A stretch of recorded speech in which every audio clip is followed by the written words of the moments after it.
¿qué creen? No, vengas para ¿Y acá. qué tenemos? Hola, buenos días, los saludo con gusto, Sujei López.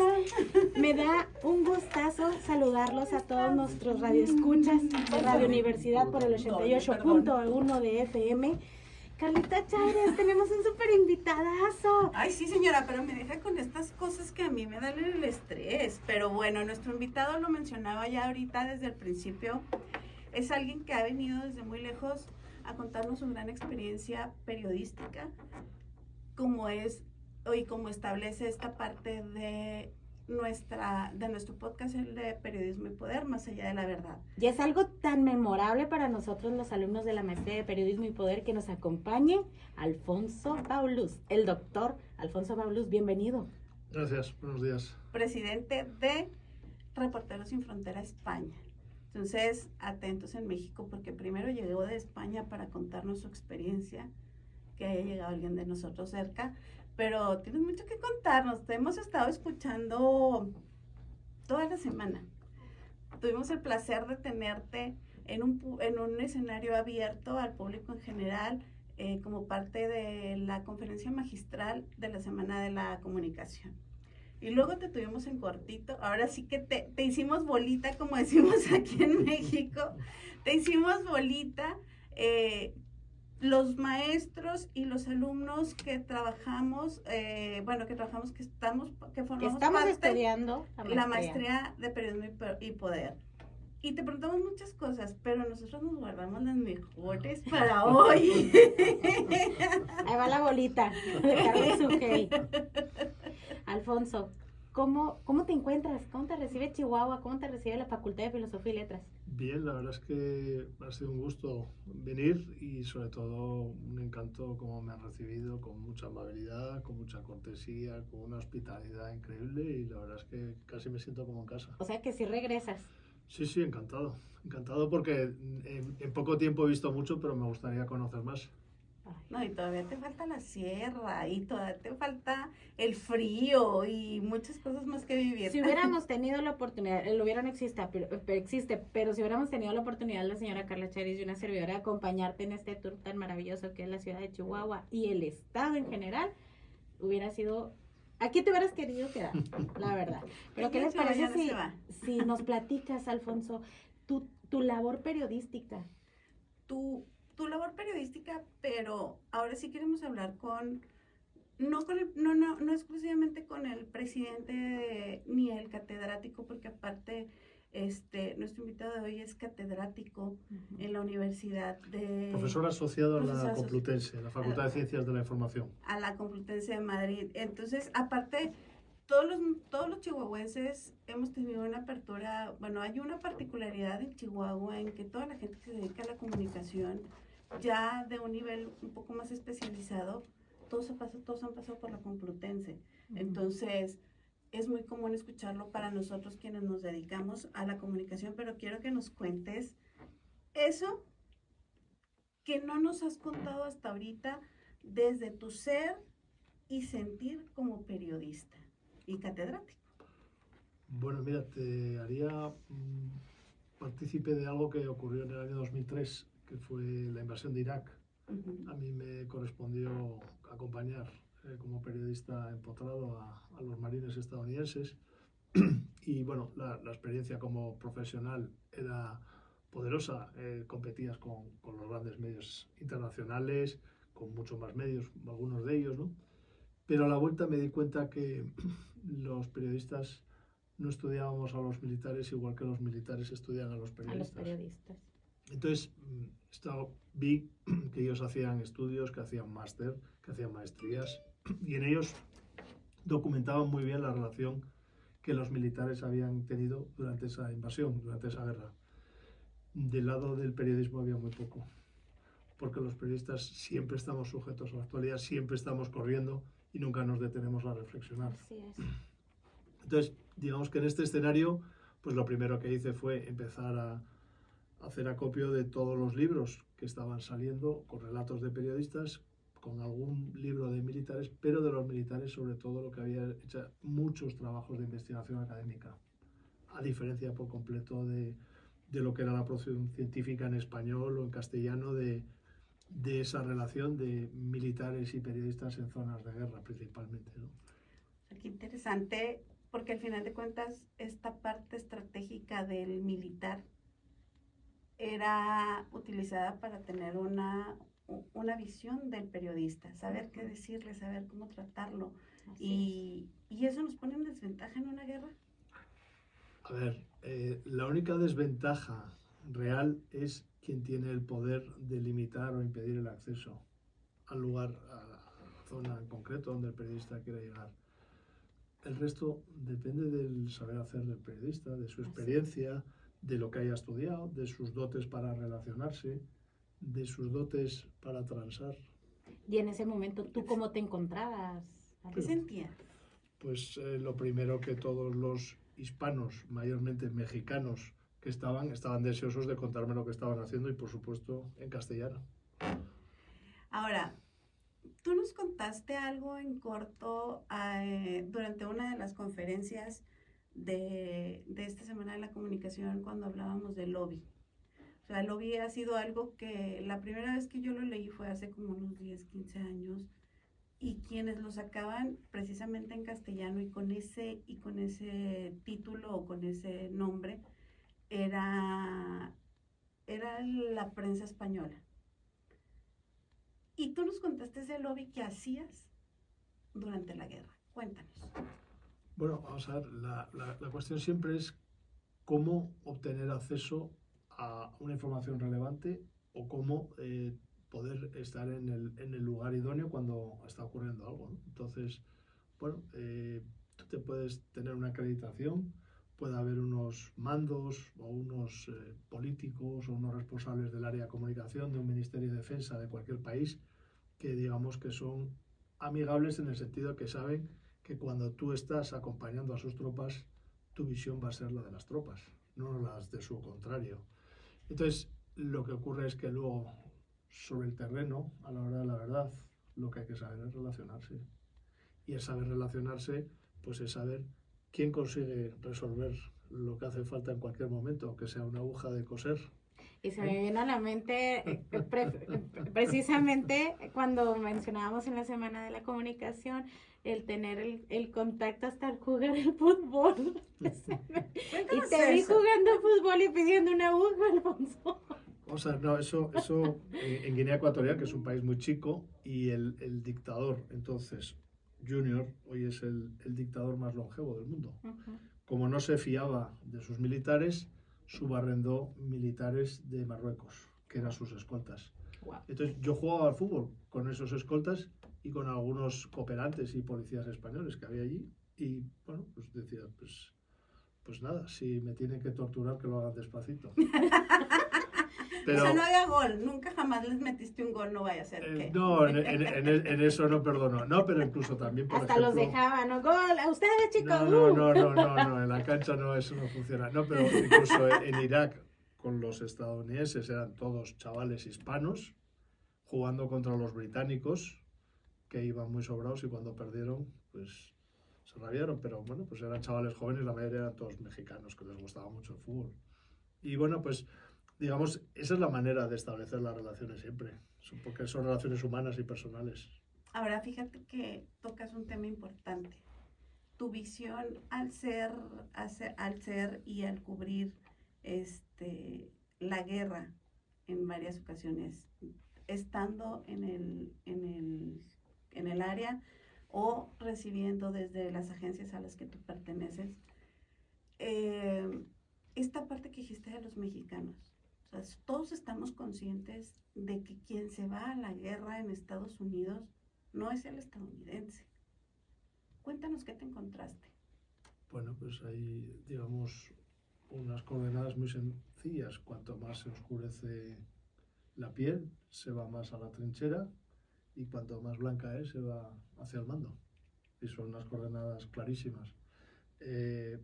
De la unidad con la que yo iba había muchísimos hispanos, muchos procedían de Texas o de California, y bueno, muchos estaban manteniendo con ese salario a sus familias, y eran chavales muy jóvenes de 18, 19, 20 años, algunos con 2, 3, 4 niños. Wow. Y ellos lo único que iban allí es a pagar las facturas de su familia, porque muchos de ellos también habían tenido muchos trabajos ya. O sea, era esta es una parte real del sueño americano, ¿no? Que al final de cuentas la mayoría de los hispanos nos tiene ahí, lo tenemos latente, a lo mejor dependiendo de nuestro nivel académico, cultural, no lo pensamos para ir a vivir allá y ser parte de este proceso de política o de este proceso de sociedad, pero es el sueño americano y no sabemos que somos esa coordenada como la que tú dices, o sea. Bueno, es verdad que, por ejemplo, era muy curioso cuando el capellán celebraba una Eucaristía, una misa. Tenías a los hispanos, principalmente mexicanos, tenías a los filipinos, yo trabajaba en Filipinas, y luego tenías a los médicos de la costa este. Curiosamente, digamos, era el capellán católico, esa era su clientela, esos eran sus asistentes.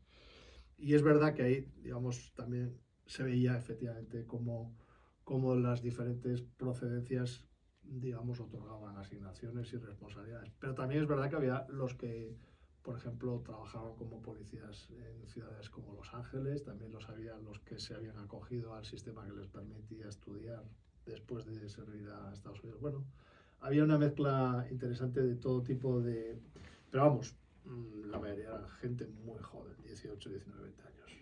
Y aquí no quieren ir al servicio militar porque les va a salir bola blanca y van a tener que marchar todos los fines de semana. Y te vas a broncear un poco. Y mira nada más.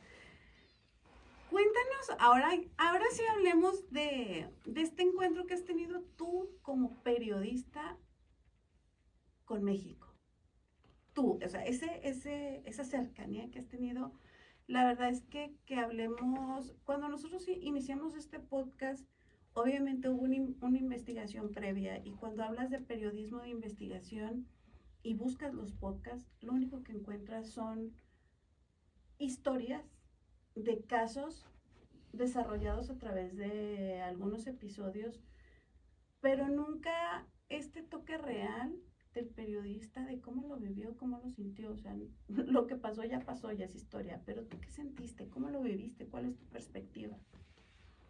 Bueno, yo la verdad es que, por ejemplo, cuando llegué a México en el año 96, vine a trabajar a la Ciudad de México, entonces era el DF. Y bueno, tuve la suerte que tenía un compañero que ya llevaba tiempo trabajando, un camarógrafo, y claro, era una corresponsalía. Y una corresponsalía donde tú eras el que fijabas los intereses y las prioridades informativas, se las ofrecías a la redacción.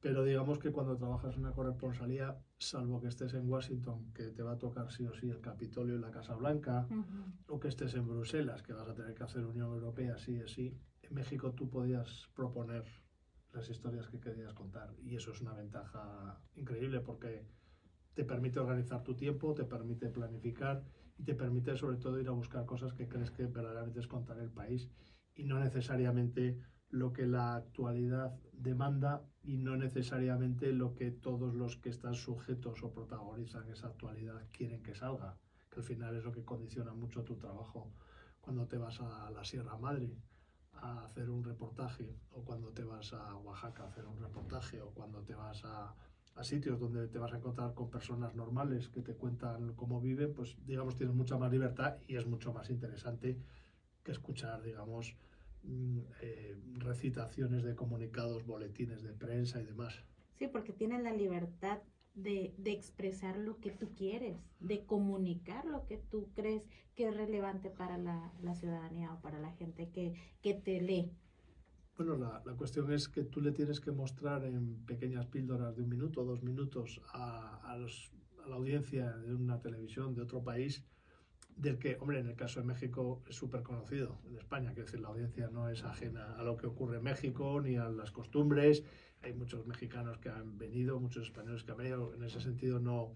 Pero sí es verdad que las corresponsalías te permiten hacer las cosas de manera mucho más personal. Y cuando son personales, a mí en lo personal, me gustaría que nos platicaras una anécdota que te marcó como periodista, Alfonso. por ejemplo, el día lunes nos platicabas a nosotros como alumnos de la maestría algo en particular, hablando de México, pero en general, a ti algo que te haya marcado que digas, wow. Pues a mí lo que me marcó mucho fue cuando fui a trabajar a África, que era muy joven, y entonces iba por la calle, pero no me daba cuenta o no era capaz de entender por qué la gente iba tan sonriente, por qué iba tan contenta, y no era capaz de entenderlo. Y no lo entendía porque mi manera de pensar es, si les falta de todo, ¿por qué están contentos? En cambio, ellos no es que estuvieran contentos o descontentos porque les faltara o no tuvieran, sino que es que celebraban el estar viviendo todos los días. Wow. ¿Qué impactó esta visión? O sea, es el vivir, tu felicidad va a ser o radicaba en el hoy desperté, ante toda esta visión que tú tenías de les falta todo y la seguridad es algo realmente perdido para ellos y aún así eran ¿Y muy fue un choque felices. para ti entender eso? Claro, claro, mi mentalidad es, si les falta de todo, no pueden estar ¿Y lo contentos. exponías? Hombre, a medida que vas conociendo a la gente, le vas preguntando y le dices, oye, pero... Y entonces te dicen, no, es que nosotros celebramos la alegría de vivir. Nos gusta la música, nos gusta la compañía, nos gusta pasarlo bien, nos gusta disfrutar de la vida. Entonces, bueno, a mí, o sea, me impactó. Entonces me hizo repensar mucho en qué medida el hecho de querer tener cosas es lo que tiene que, digamos, determinar cómo vives o qué quieres hacer. A lo mejor prefieres pasarlo bien, disfrutar de la vida y no necesariamente tener que estar comprando todos los días cosas que a lo mejor Adquirir, ni siquiera. ¿verdad? Por eso, entonces, a mí me ayudó a entender eso. ¿Y si te cambió, te movió y lo sigues aplicando? ¿Lo sigues visualizando? Bueno, estoy pensando, por ejemplo, lo de usar el reloj. Ah, Tú puedes llevar aquí un reloj o no, pero la otra cuestión que aprendí es que somos presas del tiempo, que estamos absolutamente controlados por los horarios. Y entonces aprendí que, por ejemplo, para transar en África, lo primero que tienes que hacer es quitarte el reloj. Wow. qué impresionante. Oye, a ver, y ahora de tu tiempo en México, ¿qué coberturas te tocó hacer o qué fue cuál fue el material que enviaste a España de tiempo en la ciudad, en el DF en ese momento? Bueno, yo creo que así, digamos, de impacto internacional, digamos, una noticia que representaba una parte de lo que estaba ocurriendo en México entonces, fue, pues nada, el hallazgo, entre comillas, de los restos de Muñoz Rocha por el subprocurador general Chapa Bezanilla en la finca del Encanto, que bueno, creo que con el tiempo se la reintegraron a la persona que llevaba el nombre o el testaferro de Raúl Salinas. Ajá. Y bueno, además de la espectacularidad del lugar de recreo, que era aquella finca con, bueno, un sitio para montar a caballo espectacular, precioso, muy bonito, pues del otro lado se estaba desarrollando pues una escena que no sé si decir adacadabrante, Me encanta la palabra.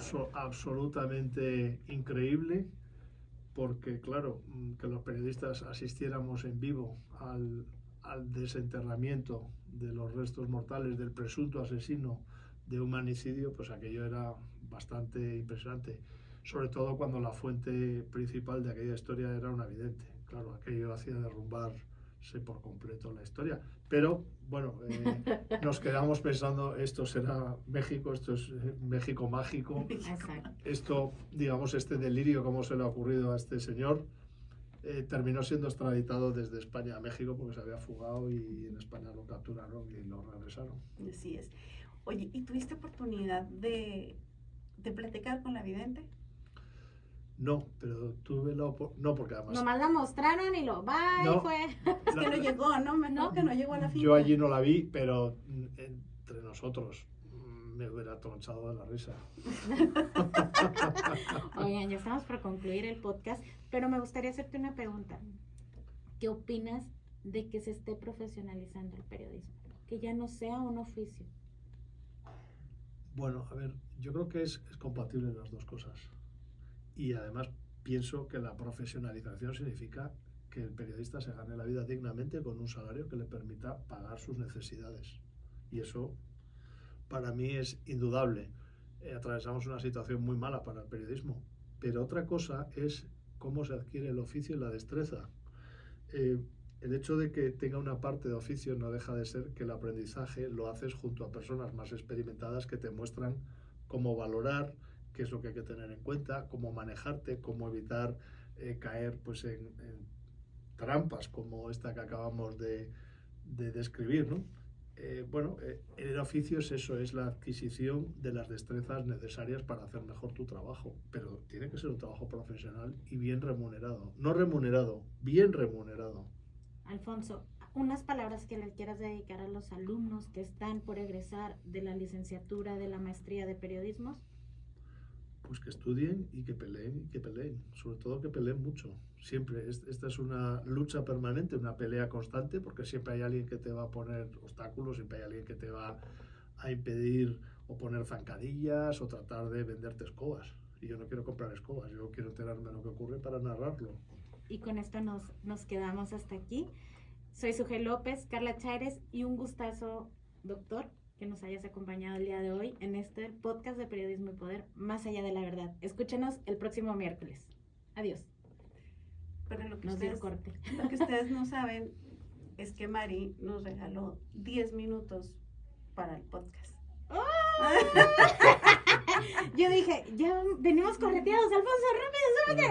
No, y a los que nos van a ver en el podcast, recuerden, y te cuento que salimos en vivo, o sea, grabamos el podcast en vivo y salimos en radio por el 88.1 de FM de Radio Universidad, que como en su momento te contábamos, es lo más cercano a una radio pública que hay en México. Y platicando con Mari le digo, bueno, Gracias, ¿quién Mari. sigue después de nosotros? ¿Qué tienes? Y lo me dice, en esta cabina nada, pero nos das 15.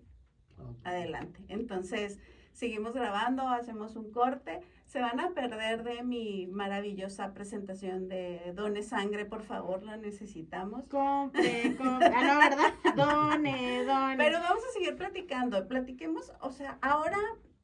Alfonso, espérame, Carlita. ¿Volverías a ser periodista? ¿Volverías a ser periodista? Sí, seguramente sí. ¿Y cómo te adentraste a esto del periodismo, Alfonso? ¿Cómo nace? ¿Cómo te da? No, pues... La vida. Yo bajaba a buscar el periódico para mi padre. Entonces lo leía. Es que es cierto, o sea, ya ahorita las generaciones actuales, yo no sé si pasaron por esos procesos, pero es cierto, en lo que ibas subiendo ya ibas leyendo y ibas viendo. Sí.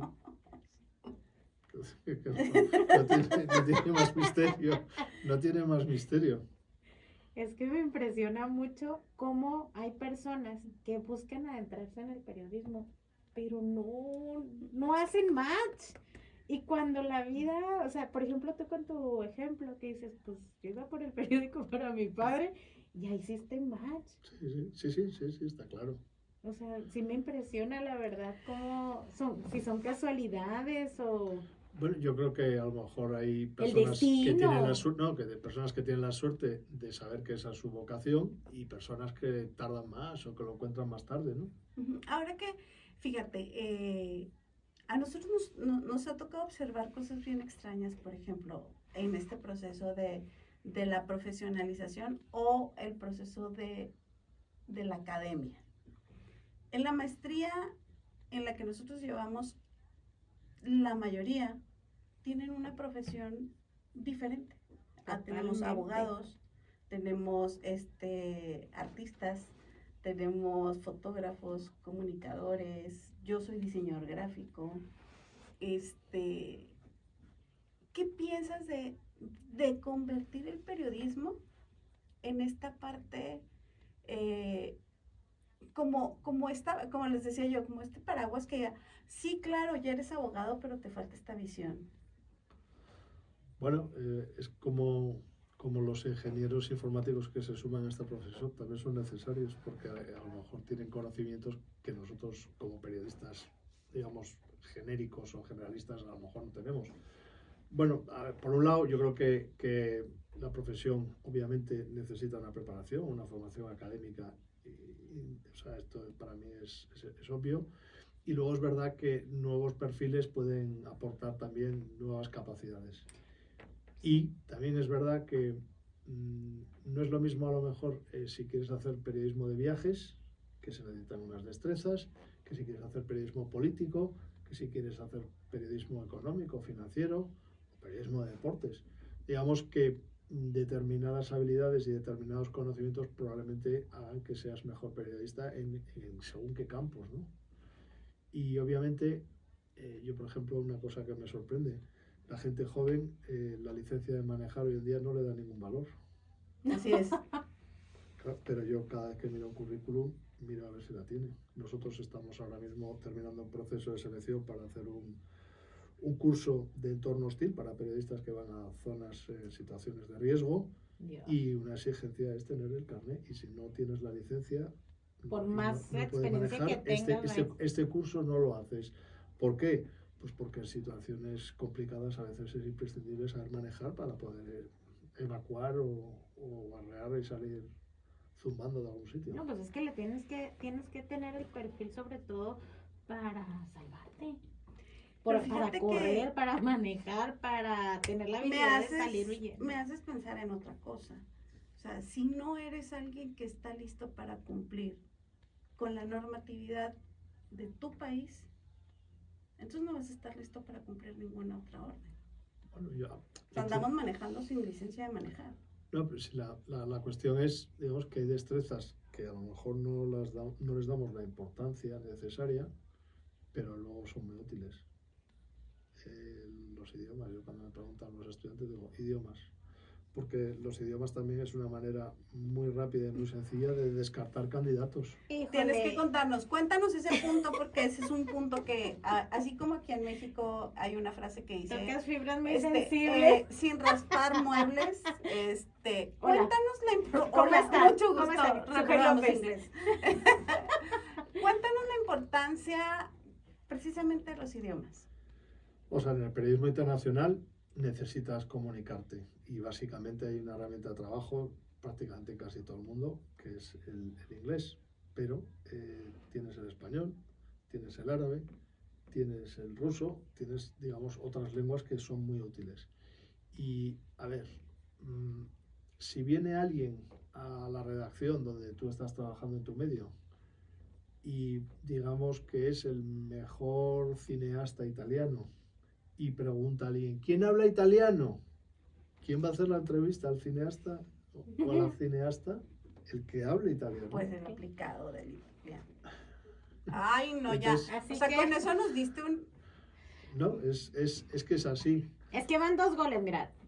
Terminen de capacitarse, sean profesionales y sobre todo aprendan un nuevo idioma. No, pero mañana, por lo que sea, quien sea y de la manera que ocurra, te dicen en la redacción, mira, es que hay este viaje porque nos interesa mucho ir a hacer esto. Bueno, a los que nos gusta viajar, nos gusta que nos hagan propuestas. Quien, digamos, a lo mejor tiene otro tipo de, digamos, de enfoque en su trabajo, a lo mejor no le resulta tan necesario. Pero desde luego, si te gusta viajar, pues cuantos más idiomas sabes, más probabilidades tienes de que te ofrezcan muchos viajes y muchas coberturas. Yo tengo 3 preguntas, pero una la voy a dejar al último porque no me la... O sea, desde que te oí no me la puedo sacar de mi corazón. Pero... Sáquela, señora. No, esa va a ser al último. Ahora, ¿cuántos idiomas hablas? Yo hablo 2, bien, Bien. para defenderme profesionalmente. Okay. Y un tercero para defenderme en casa. Ese es fundamental, ¿eh? Básico. Ese es el necesario... Ese es pero ese es lenguaje no verbal. No, es la lengua de Molière. ¡Ay, sí! ¡Qué maravilloso! Pero bueno, esa era la primera pregunta. Palomita. La segunda, ¿cómo llegas a ser el presidente de Reporteros Sin Fronteras? ¿Y dónde dejo mi currículum? Ah, no, ¿verdad? Bueno, nosotros, Reporteros, somos una organización no gubernamental. Básicamente es voluntariado todo. Entonces, digamos, es una organización... Es amor al arte, Alfonso. Sí, amor al arte y también al trabajo que conlleva.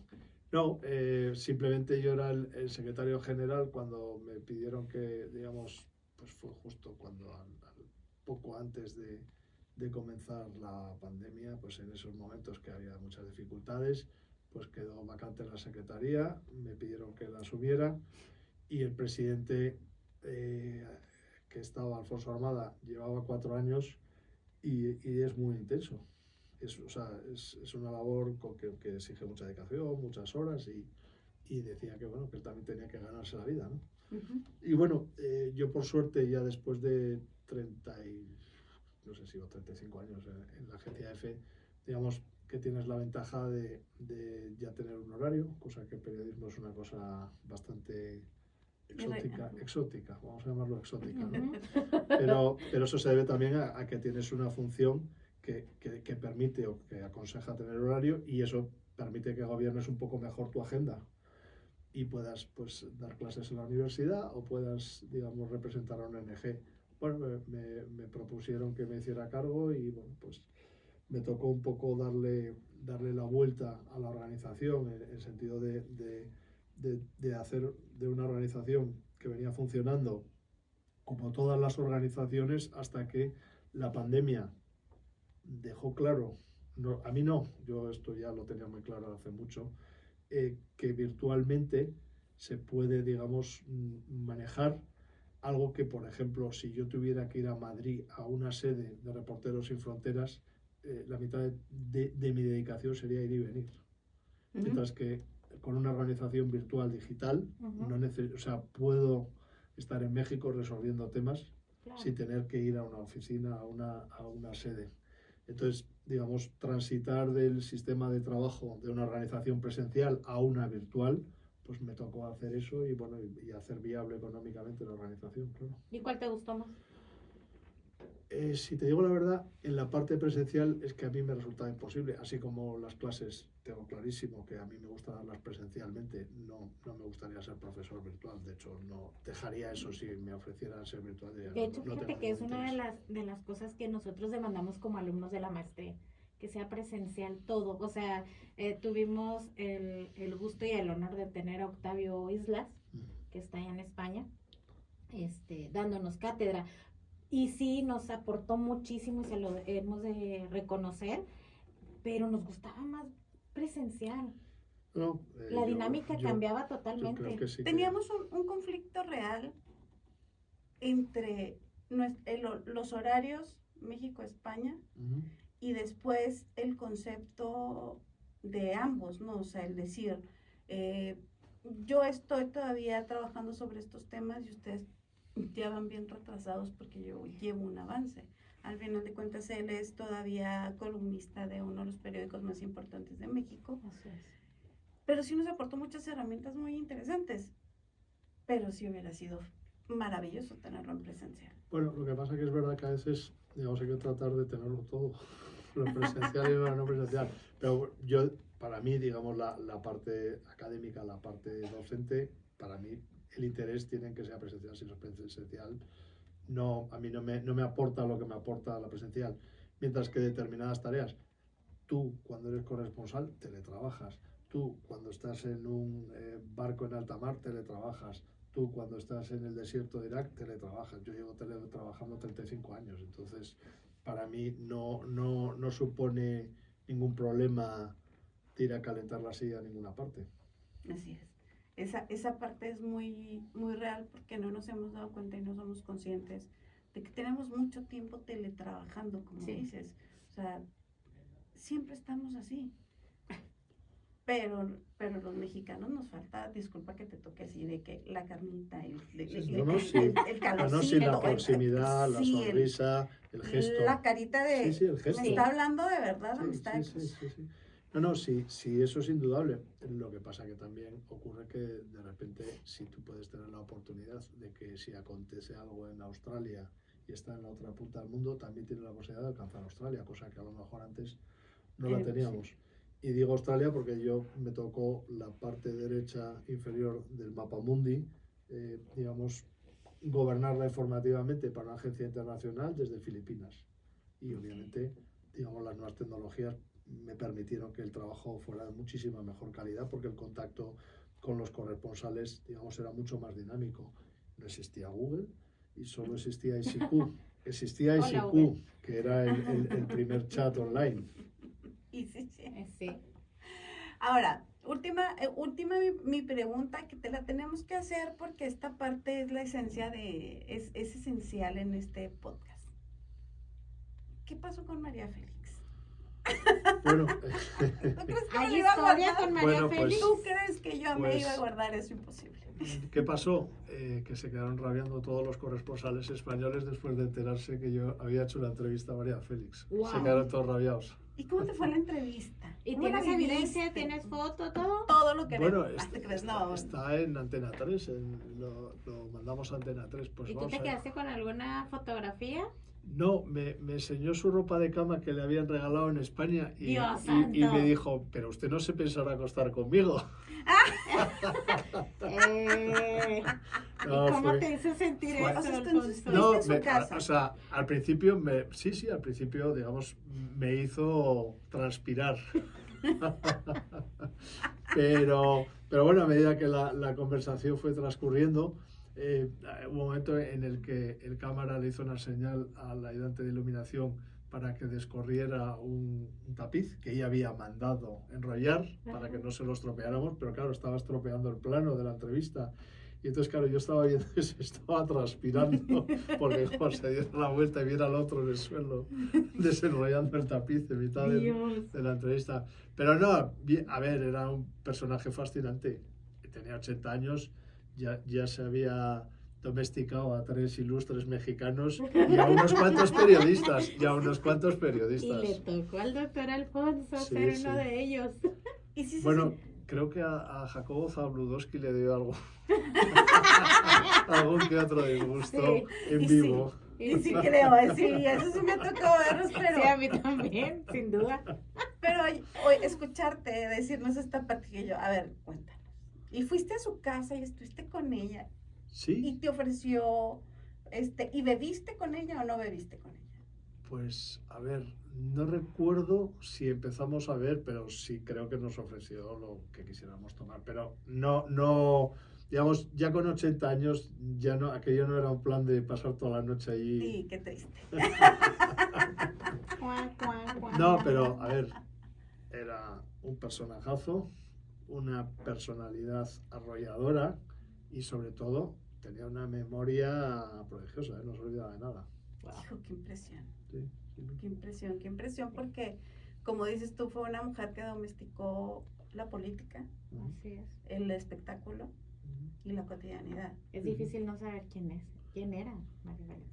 No, y sobre todo que no le paraban barras nada. Qué emoción, no, fíjate que ahora tuvimos la oportunidad de que nos regalaran esta parte de tiempo extra debido a los procesos que tú tuviste que tener ahorita por la mañana antes de tu salida a España, y te agradecemos mucho que hayas estado con nosotros estos días. Demasiado te agradecemos. Gracias a este tiempo. ustedes por invitarme. Hemos aprendido mucho de ti y ojalá un día, aunque no te guste la virtualidad, puedas acompañarnos en una ponencia, en una clase virtual. ¿Cómo no? Si no, te traemos de nuevo. Y vamos a la sierra. Y vamos a la Encantado. sierra y te llevamos a conocer la maravilla de la cultura tarahumara y poder vivir esa cosmovisión y Que nadie te lo platique, que tú lo vivas. Ya has andado en muchas sierras. ¿Estuviste ya alguna vez aquí en la Sierra Sierra Maestra. Tarahumara? La Sierra Maestra. Cuando estuviste en Oaxaca. Ajá. Ok, bueno, pues esta es particular. La verdad, Sí. no es que sea yo de aquí. Eso menos, es lo que pero- te iba a decir. pero Por ser de bueno. aquí de Chihuahua. Me quedo con muchas preguntas, pero espero que ya llegue el momento en que podamos volverte a tener aquí con nosotros, aunque sea en línea, como te decía, porque sí es importante hablar de la más que de la profesionalización, del miedo que le tiene la gente a ser periodista. Cree que ser periodista es mantenerse en un riesgo permanente y Así tú es. ahorita nos demuestras que a lo mejor lo tuviste en su momento, pero hoy ya no, y sigues entregado al periodismo. Sí, así es. Muchas gracias. Gracias a ustedes. Concluimos Ahora sí. nuestro podcast del día de hoy. Escúchenos por Spotify, síganos por YouTube, por todas nuestras redes, Periodismo y Poder, Más allá, más allá de la verdad. Muchas gracias. Nos Muchas vemos. gracias. Gracias, Mari. Oigan, no dejé mis lentes. Y Mari ya dijo, adiós, voy a lonchar. Ya, así es que digo, Mari, Ya sí tengo hambre, gracias. Ay, no, qué padre. Muchas Qué gracias. experiencia. Qué padrísimo, ¿no? Pues entonces, vas a ver, Karina se quedó corto con todo lo que nos platicó de ti. ¿Ah, sí? Sí. Fíjate Sí, sí. que nosotras dos en particular, éramos quienes íbamos a ir a ese Esa viaje. estancia. Por motivos de salud, por motivos de otras cosas, ya no pudimos viajar. Pero nos trajeron muchas cosas muy buenas y entre esas, haberte conocido a ti Así es. y que surgiera también esta oportunidad de que pudiéramos conocerte, tanto nosotros como nuestros compañeros en la maestría, y te lo agradecemos infinitamente. Encantado, la verdad es que es un placer venir aquí. ¿Ya desayunaste? Sí. En México hay que desayunar mucho y bien, y además se hace temprano. Sí. Y no hay oportunidad Bueno, a de ver, nada. que yo me levanto a las 5:30, entro a trabajar a las 7, Ujú. pero con un café con leche voy, ¿eh? Ah, sí, a la claro. redacción con un café con leche no más. Oye, y todavía hacen, o sea, bueno, yo no sé, yo aquí, porque se te queda, y es lo que hemos platicado muchas veces, Ojer y yo, hacer esta perspectiva matutina de cómo amanecieron los medios, cómo están, cuál es El mi visión, monitoreo. cuál es todo, o sea, qué me va a dar toda la mañana, qué me va a dar este año, cuál es la agenda, que nos decían, no, la agenda SERIN no existe, la agenda SERIN va a existir de aquí a que esto concluya, a ver, no, pero todavía haces esa perspectiva matutina. A ver, no, yo lo que hago es el seguimiento del comienzo del día en el Pacífico, Ujú. Asia, Oriente Medio, África y Europa. Yo, cuando ustedes trabajan, yo duermo. Sí, o sea, es decir, América, digamos, mis compañeros que entran a la tarde, ellos son los que bregan con la información de América. Y por supuesto los compañeros de México, de Washington, pero digamos, los 3 usos horarios que tenemos es Asia, Europa y América. Ajá, y a ti te Entonces, toca el de... A mí vienen un poco avanzados el día los asiáticos, y nuestra oficina de Bangkok, digamos, es la que centraliza y tal, pero, digamos, arrastramos su final de la jornada y eso muchas veces ya te va diciendo por dónde va a ir el día. En realidad, a ver, tenemos compañeros que hacen las agendas, que se ocupan de eso. Yo creo que mi trabajo es mucho más entender qué es lo que está pasando y cómo van a repercutir los acontecimientos día a día, en el momento. Ok. Hijo, qué padre ese análisis. Oye, sí, muchas Real. veces a los alumnos les dicen monitorean en medios locales. Claro, Impresos, que son 2 aquí en Chihuahua. sí. Y se quejan. ¿Te imaginas hacer esto? Y o sea, tú ya que tenías esta visión muy, muy clara del teletrabajo, ¿qué opinas ahora de toda esta nueva tecnología de la inteligencia artificial? ¿Qué impacto vamos a tener? O sea, ¿tú cómo lo visualizas? Yo estoy consciente, o sea, y nosotros sabemos que la inteligencia artificial terminamos siendo nosotros mismos alimentando un algo, Pues una big data. teníamos una reunión en reporteros con la gente joven de reporteros, porque por suerte tenemos vocales en la Junta jóvenes, porque yo he querido, digamos, que haya relevo. No llegar a la de Fidel Vázquez y ahí.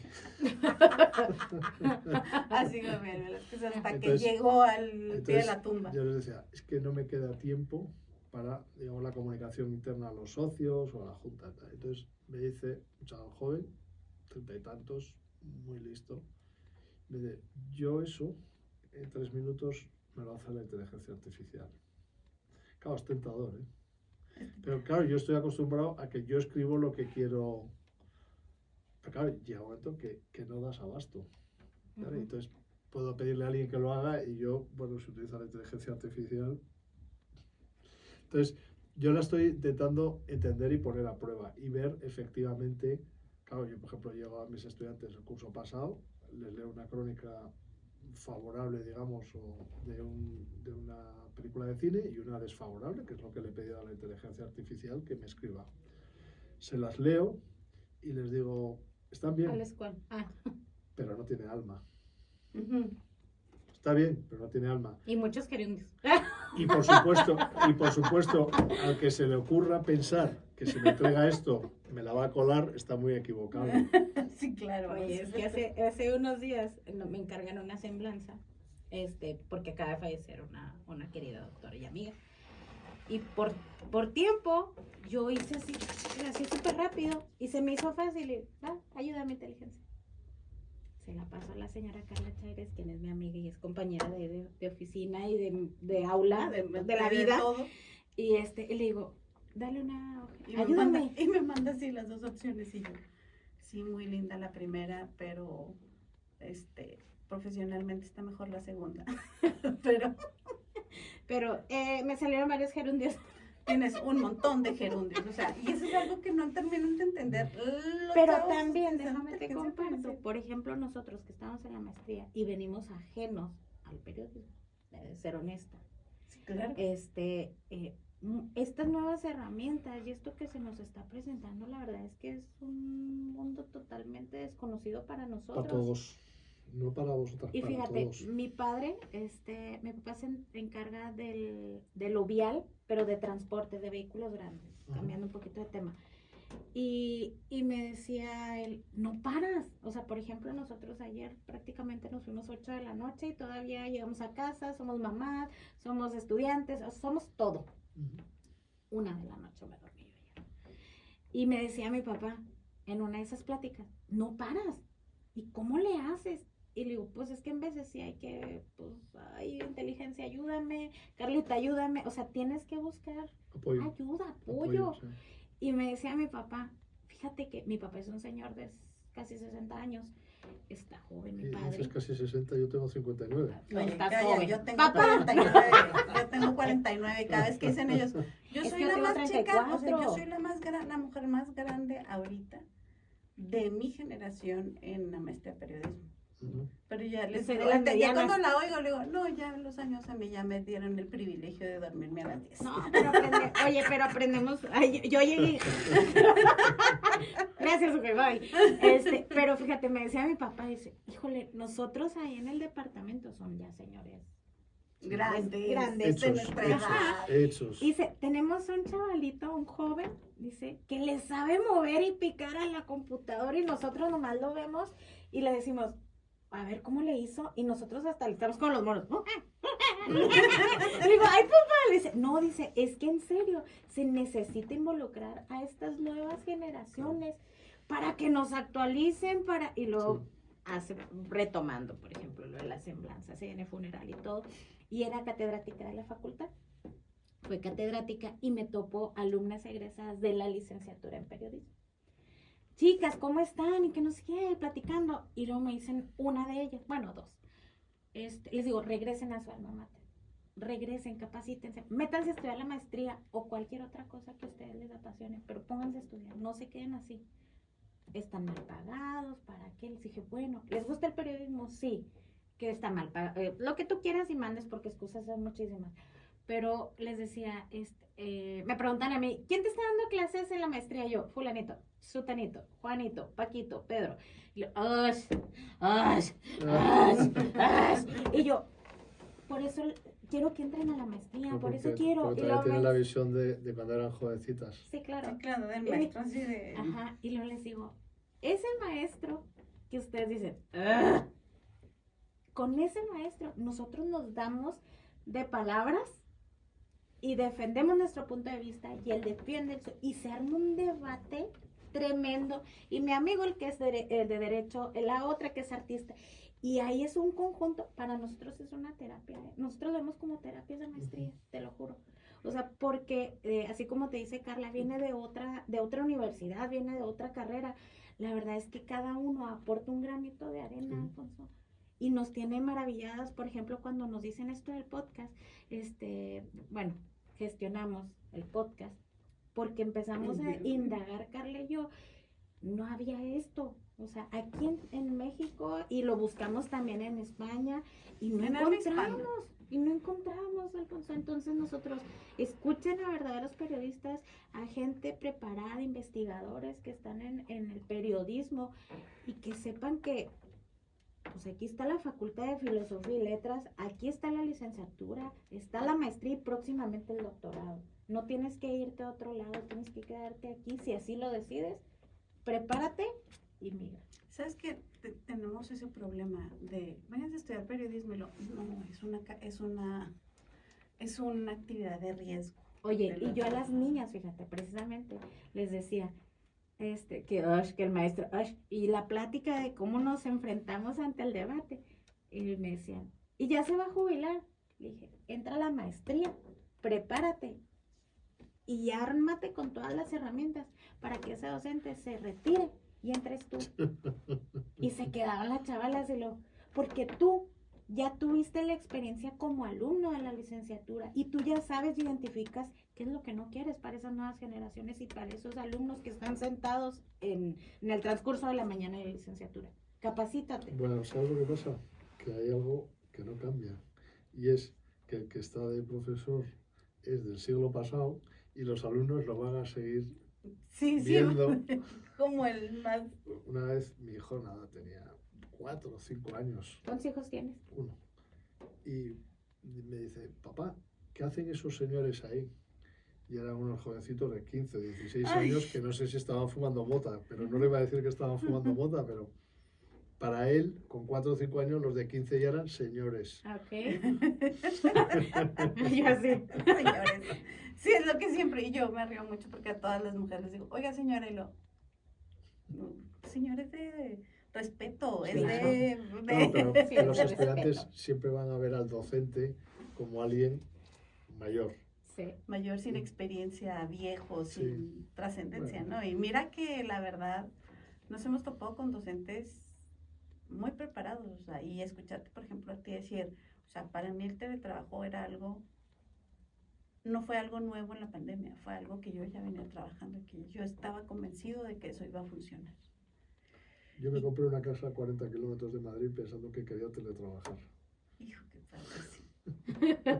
Ay, qué Te hablo padre. en el año 2000. O sea que también para ti la pandemia fue Extraordinario. extraordinaria. En cuanto, Para al mí fue un trabajo. coñazo informativo, insufrible, Ajá. porque era monotema, Sí.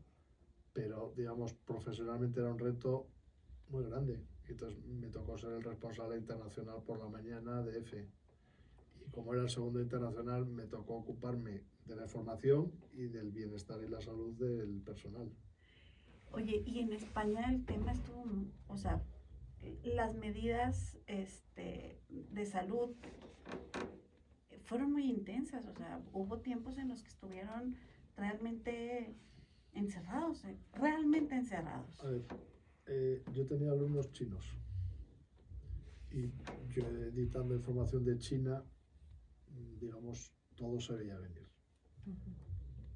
Recuerdo, por ejemplo, que me tocaba hacer los exámenes de los alumnos como el 15 de enero, de esa fecha, ¿no? Ya pasados los Reyes, que nosotros sí seguimos vacaciones hasta Ay, el 8. Y entonces yo decía, bueno, pues dentro de una semana todos los alumnos chinos van a pedir ver el examen. Porque aunque lo hayan hecho fatal, piden ver el examen. Y dice, pero si ya lo viste cuando me lo entregaste que estaba mal. Pero la cosa es, digo, bueno, ¿y cuál es la distancia adecuada? Para que no se sientan ofendidos. Claro. Estamos hablando de enero. España cerró el 20 de marzo. Por ejemplo, como era obvio y se veía venir, yo a mis estudiantes sí les pude explicar lo que yo quería que hicieran durante el encierro, que les pedí un diario de encierro. Claro, la calidad de la, digamos, literaria y de la riqueza intelectual de las alumnas era infinitamente mejor y más que la de los alumnos, que solo se levantaban, jugaban al videogame y se tomaban una cerveza y no se salían de ahí. Algunos sí, por lo menos iba a comprar hachís, que es como la mota, al supermercado, que era donde quedaban para trapichear. Pero sí, hubo 2 meses y medio de cierre absoluto, sí. Sí, de encierro así de... Les decía yo, es que nosotros de alguna u otra forma estuvimos fuera, o sea, sí, nunca jamás hubo un toque de queda, nunca hubo un momento como en el que hubo en España de no sales porque te está esperando la policía. Ah, no, como nos dijeron aquí cuando nos retiraron, nos vamos a ir, ¿qué era? 4 semanas. a resguardarnos en nuestras casas y nos regresamos. Y yo me acuerdo, lo tengo así tan presente. Vámonos, no, sí, a las luces, no, al cabo que nos vamos a regresar luego, o sea, algo así. Y de repente, ¡pum! Y yo regresé hasta con bebé. Lo siento. Los niños de la pandemia. Claro. Bueno, a ver, yo creo que lo que pasa es que cada país tuvo su propia ola. Sí. Entonces, o sea, por ejemplo, yo recuerdo que teníamos un chaval que se iba a embarcar en un barco de una ONG en Sicilia para... Entonces, me dice la delegada en Roma que han cancelado el viaje por la situación. Y me dice, pero bueno, le voy a pedir que escriba una crónica. Digo, ¿pero qué crónica ni qué niño muerto? Si no hay viaje, no hay viaje, no hay crónica. Te estás agarrando el coche y te vas al norte de Italia, que es donde está la crónica. Bueno. Sí, porque efectivamente entonces, en Italia la sorpresa fue que pegó mucho más en el norte que en el sur, que se supone que por el nivel de desarrollo estaba menos preparado. Pero ¿cuál era la explicación?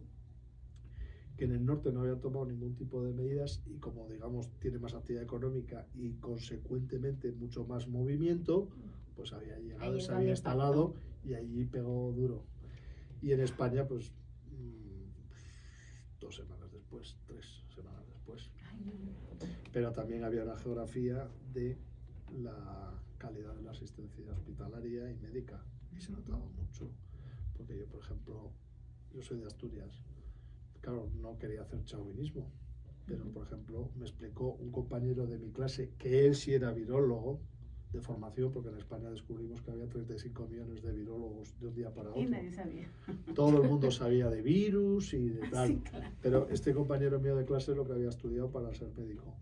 Entonces, él en León, que es la ciudad al lado nuestra, vio como las residencias de ancianos, que había muchas y muchas de la Iglesia Católica, barrió, murieron. Y en cambio en Asturias, digamos, los índices de mortalidad estaban mucho más bajos y era por la calidad de la atención y digamos que el sistema público estaba mucho mejor articulado que en otras zonas y eso se notó mucho. Oye, y realmente la información post pandemia, nos hemos limitado en contarla. A ver, yo creo que todo el mundo nos lo queríamos quitar de medio de la cabeza y es normal. Claro. Y nadie quiere volver O sea, a hablar del quiero decir, Es que porque que de una u ahora, otra forma nos tocó a todo claro, mundo, te ¿verdad? hartaste. Entonces, que ahora gente, digamos, que ha olvidado más rápido eso, empiece a bucear y a buscar, seguro. Pero yo entre tú y yo quedé saturado. Porque yo hacía la planificación de las coberturas diarias en todo el mundo, que se destacaba, qué tal, y era solo pandemia. Y Qué era, doloroso. Sí. no, era un coñazo. O sea, Qué doloroso. era doloroso y un coñazo porque era monótono y además que no veías que eso se terminara. Y era muy desesperante, pero bueno, me tocó ser marrón, pues... No veíamos el fin, ¿verdad? Entonces, pero la preocupación era mi compañera que está en Sudáfrica, que va a ir con una ONG a un sitio donde les van a distribuir ayuda y tal, y con qué medidas de seguridad podía contar ella para hacer ese trabajo. Esa era la otra parte del problema. Medir los riesgos. Proteger. Sí, claro, porque nuestra responsabilidad también es proteger yo era responsable a nuestros periodistas. Como ahora no soy responsable, no es mi responsabilidad, pero me vienen y me piden ayuda para la seguridad de los periodistas en Líbano. Porque nosotros, digamos, conocemos el terreno, tenemos socios que están allí, tenemos información y sabemos. Claro. Pero no es mi responsabilidad, que eso es afortunado. En mi empresa es de los que están ahora al frente. Yo no estoy con ninguna responsabilidad, pero claro, en ese momento sí tenías que estar preocupado de la gente y de sus familias y de cómo estaban, claro. Sí. Y en ese proceso te terapiaste. ¿Te atendiste con un psicólogo? Pobre psicólogo. Si tengo que ir a un psicólogo, el que te viene a amanecer. necesita un psiquiatra es él. Sí, No, claro, nunca. No, el que necesitaría ir al psiquiatra después sería... Yo creo que A también el escribir y el redactar Sí, eso era lo que te iba a te decir. ayudó, ¿no? A ver, a mí lo que me ayudó es ser consciente de la responsabilidad que tenía. Okay. Eso es lo que me ayudó. Quiero decir, el cansancio, o sea, yo a las 6 de la mañana ya estaba tal y a las 12 desconectaba 6 horas. Y ya. Bueno. Fue una disciplina entonces. la que te ayudó más Sí, o a ver, menos? yo siempre lo he dicho cuando la gente me pregunta, ¿y qué es lo que tú crees que para ir a una guerra te da mucho? A mí la montaña. Ser de joven montañero me ha ayudado muchísimo porque, digamos, tu cerebro entiende que dices, no, vamos a ir arriba y te cuesta, las piernas se quejan. Y dices, no, vamos a subir ahí arriba. Y llegas arriba y ahí. Y ya, ¿no? Ahí te sientas, sacas tu bocadillo, contemplas el paisaje, la paz que reina desde ese sitio y digamos, endureces. No en balde nos piden diario hacer ejercicio, ¿verdad? No, pero a ver, que decir, cada uno tiene que tener tal, pero a ver, las mamás que están todo el día con los niños que tienen una fuerza de voluntad a prueba de bombas. Ya está, que decir, pero yo no soy mamá. Yo no tuve ese No. ejemplo. Yo no soy mamá y entonces no tengo eso, pero ¿qué es una mamá? Pues una persona que está a prueba de bombas, pendiente de sus niños, día y noche, 365 días al año, pase lo que pase. Porque los padres, bueno, pues que llore. No pasa Ya, nada. ya se le pasará. Hoy desarrolle los ¿Cuántos años tiene pulmones. tu hijo?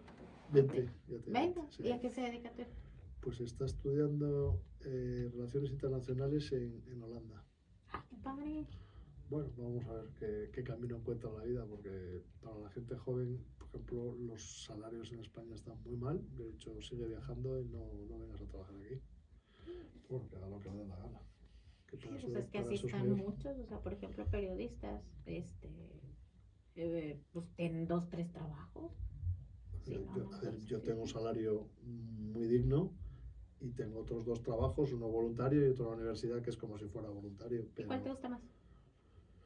hombre, ahora me lo Ahorita. paso mejor con Reporteros Sin Fronteras, porque sí soy responsable, pero además soy responsable y yo tomo las decisiones y yo elijo. ¿Hasta dónde? Quiero decir, tengo la junta, las Claro. vicepresidentas para consultar y tal, pero digamos, no tengo nadie que me marque la línea desde arriba. Bueno, los franceses igual se lo creen, pero vamos, yo, Ellos dicen. hacemos lo que nos parece a nosotros y ya está, ¿no? Pues sí. Los invito a tomarse un café. Vámonos a Sí. tomar un café, ándeles.